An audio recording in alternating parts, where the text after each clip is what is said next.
Henry the Green Engine has lived on the island of Sodor for many years. He wouldn't want to be anywhere else.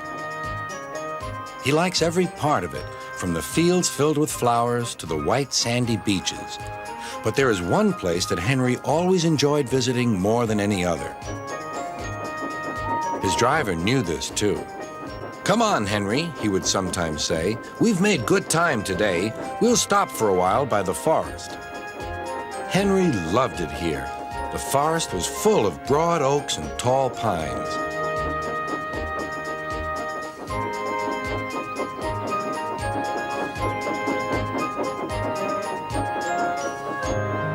Henry could remember the day long ago when he and Toby brought some new trees to be planted, and Terence and Trevor helped haul them into place. Now he could see the trees growing amongst the others on the hillside. Henry always felt better for being here. He couldn't really explain why, but his driver understood. "It's peaceful," he said to Henry. But one night, everything changed.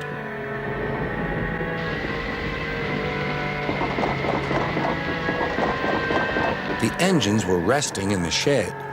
"Listen," said Thomas. "Can you hear a strange whistling sound?" "It's the wind blowing outside our shed," replied Toby, "but I've never heard it like this before." "Do you know," added James, "if Gordon wasn't here now, I'd say it was him thundering by with the express." All the engines laughed, except Henry. "I hope the wind won't harm the forest."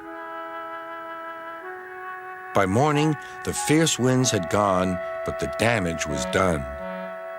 Henry's driver came to see him in the yard. "Trees have fallen on the line," he said. "We must help clear the tracks." Donald set off with the breakdown train, and Henry followed. Trees lay everywhere. The hillside now looked so bare. Henry felt sad. "What will happen to all the animals who live here?" he thought.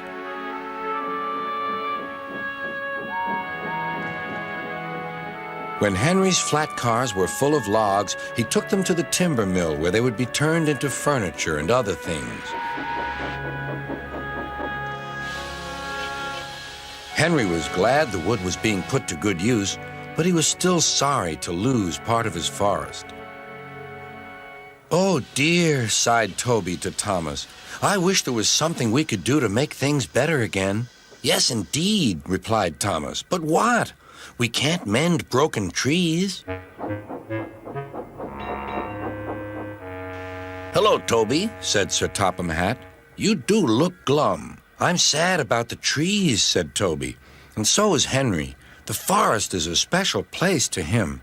Now some of it is gone." "We'll soon put that right," replied Sir Topham Hatt. "I have an important job for you, Toby. I would like you to take some freight cars to the forest." When the freight cars arrived, Toby was delighted. They were full of splendid young trees all ready for planting. "This is the best job I've ever had," said Toby happily. When Henry returned, he was most surprised. There were Terence and Trevor busily helping the workmen clear the torn stumps and branches. "Look, Henry," called Terence, "we're beginning again. The hillside will look better than ever before. You'll see." Now, whenever Henry stops by the forest, he can see the new trees growing strong and tall. Sometimes everywhere is very quiet, and at other times Henry can hear leaves rustling or a bird's wing brushing the air. Often he can hear the distant sound of children laughing, and always he is happy here.